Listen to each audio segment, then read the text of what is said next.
বন্ধুরা, আচ্ছা, আজকে এই ভিডিওতে আমি কিন্তু এসআর ফর্মের সমস্ত কিছু ডিটেলস একদম সহজ বাংলা ভাষায় বুঝিয়ে দেবো কীভাবে আপনি ফর্ম ফিল আপ করবেন।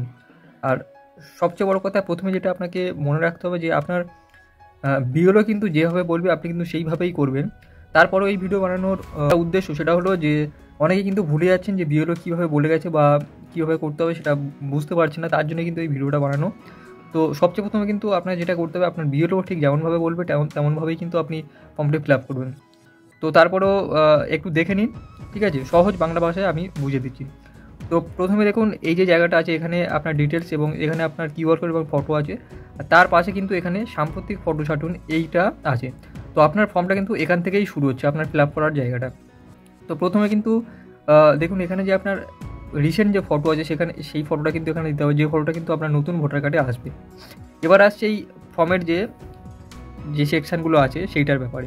দেখুন প্রথম এই যে ঘরটা আছে এইটা কিন্তু এই ঘরটা আপনার 2025-এর যে ভোটার কার্ড রয়েছে সেই ভোটার কার্ড অনুযায়ী কিন্তু এই জায়গাটা আপনাকে ফিল আপ করতে হবে।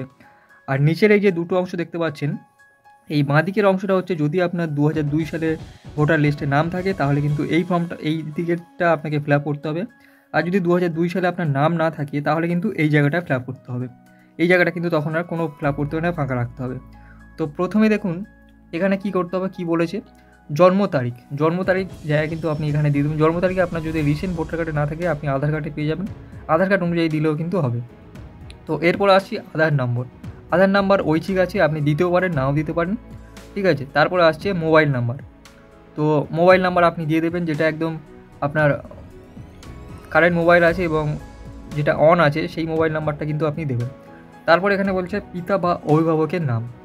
পিতা বা অভিভাবক সেটা আপনার বাবা বা স্বামী হতে পারে, ঠিক আছে? তো সেটা কিন্তু এখানে দিয়ে দেবেন। তারপর অভিভাবকের এপিক নাম্বার এখানে দিয়ে দেবেন, যেটা কিন্তু 2025 সালের যে এপিক নাম্বারটা আছে সেই অনুযায়ী কিন্তু এই জায়গাটা ফিল আপ হবে।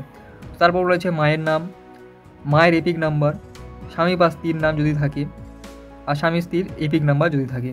তো এই জায়গাটা হয়ে গেল আপনার 2025 অনুযায়ী কিন্তু যেমনটা আছে ঠিক তেমনটা। এইবার আসছি যদি আপনার 2002 সালে নাম থাকে ভোটার লিস্টে, তাহলে এখানে আপনার 2002 সালের ভোটার কার্ড অনুযায়ী কিন্তু এই জায়গাটা আপনাকে ফিল করতে হবে। তো এখানে নির্বাচকের নাম, মানে যার নাম তার নাম লিখতে হবে। এরপর হচ্ছে আপনার এপিক নম্বর, 2002 সালে যে এপিক নাম্বারটা ছিল সেটাই কিন্তু এখানে দিতে হবে। আত্মীয়ের নাম, ঠিক আছে? তো সেটা আপনার বাবা হতে পারে, তো সেই সম্পর্ক কী আছে, তো যদি বাবা হয় তাহলে এখানে পিতা লিখে দেবেন।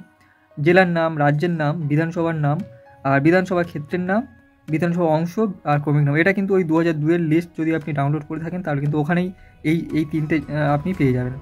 আর এরপর আসছি যে যদি আপনার 2002 সালে নাম না থাকে তাহলে এখানে আপনার আত্মীয়ের এখানে কী বলেছে, এখানে আত্মীয়ের বিবরণ যার নাম পূর্ববর্তী কলমে সর্বশেষ এসআইআরে দেওয়া আছে, অর্থাৎ হয় আপনার বাবা মায়ের নাম, নাহলে আপনার ঠাকুমা বা ঠাকুরদাদার নাম অবশ্যই 2002 সালের লিস্টে আছে। তো যে কোনো একজনের নাম কিন্তু এখানে দিতে হবে, ঠিক আছে?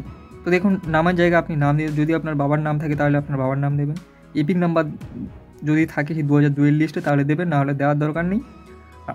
আত্মীয়ের নাম, ঠিক আছে, মানে আপনার বাবার নাম বা মায়ের নাম, আর সম্পর্ক সেটা কি, সেটা মা বা বাবা হতে পারে। জেলা, রাজ্যের নাম, বিধানসভা ক্ষেত্রের নাম, বিধানসভা ক্ষেত্রের নম্বর, অংশ নম্বর এবং ক্রমিক নম্বর, এবং লাস্টে আপনার এখানে সাইন করতে হবে, আর বিএলও সাইন এখানে হবে, ঠিক আছে? তো এই ছিল মোটামুটি এসআইআর ফর্ম। তো ভিডিওটি ভালো লাগলে অবশ্যই লাইক, কমেন্ট, শেয়ার করে যাবেন।